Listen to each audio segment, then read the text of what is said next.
biscuit त दिनै हुँदैन हाम्रो भाइलाई क्या बिस्कुट बनहरू त दिनै हुँदैन यहाँ है किन चाहिँ यस्तो लुकाउनु पर्यो होला है ल एउटा बलुवामा लुकाइरहेको छ पर हो यहाँ पर बलुवामा लुकाइरहेको छ हो एउटा यहाँ बिस्कुट लुकाएको अरे हो ए भाइ तेरो बिस्कुट त बाहिरै भयो त अन्त ऊ लुकाएको त यहाँ हेर्दै बुबालाई दिन्छु त मलाई यस्तो पनि लुकाउँछ बिस्कुट पनि किन चाहिँ लुकाउनु पर्यो नाक हेर न नाक अझै मेरो भाइको नाक हेर त यस्तो नाक बलुवामा लुकाएर बिस्कुटहरू बलुवा भएको छ म त भोक लाग्यो होला भनेर बिस्कुट दिएको कि केटालाई चाहिँ बिस्कुट बन आजकल झन् मासु पनि लुकाउनु थालेको छ हौ ल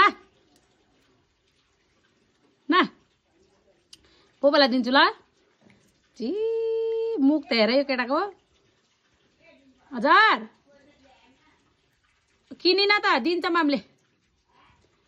किनिन हौ मामले दिन्छ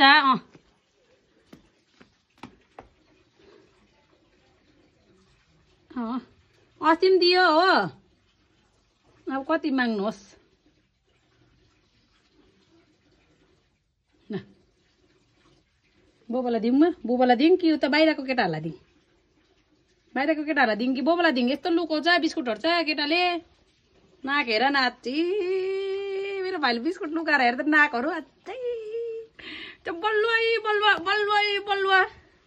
मटै मट पहिला बलुवामा त्यहाँदेखि माटो भएर त त्यहाँ मटै मट बलुवा भनेर केटाको त धत्तेरी गाउँ अब नुहाउनु पर्छ होला यो केटा त नुहाउनु पर्छ होला अब त नुहाउनु पर्छ होला हौ यस्तो माटोमा लुकाएर हेर बलुवा है काट्छ फेरि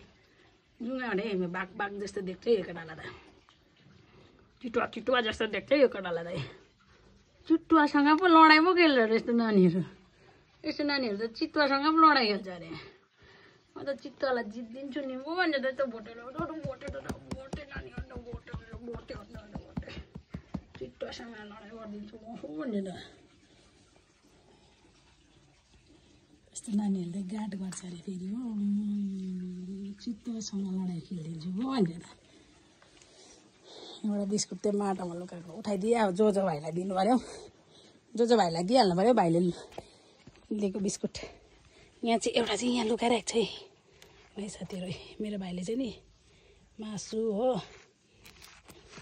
बिस्कुट हो फर्स्टमा दिएको चाहिँ त्यस्तो गर्छ है बनहरू लुकाएर राख्छ है ए पछि नआउँदाखेरि खानुपर्छ भनेर होला हौ माथि त्यो लेकमा बस्ने यसलाई चाहिँ गुर्दुमा लेकबाट ल्याएको नि त त्यहाँ बस्ने कुकुरहरू चाहिँ सबै यसरी नै यस्तो गर्छ अरे फर्स्टमा चाहिँ सबैले लुकाउँछ अरे हो है